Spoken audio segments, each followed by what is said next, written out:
Today, we're diving into the art of traveling as a couple. Do you think traveling together strengthens relationships? Absolutely, but it can also test patience. Sharing new experiences is amazing, but have you ever argued over a map? Oh, more times than I'd like to admit. I think learning to compromise is key. What's your top tip for avoiding travel drama? Communication, hands down. Before any trip, we discuss expectations. It's like packing. If you forget to talk, something important gets left behind.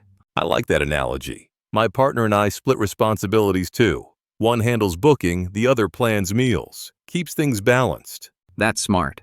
Sometimes personality differences pop up. One wants adventure, the other prefers relaxing. How do you navigate that? We try alternating activities. One day hiking, next day spa. Keeps both of us happy. Have you ever had a travel disaster together? Oh yes, missed trains,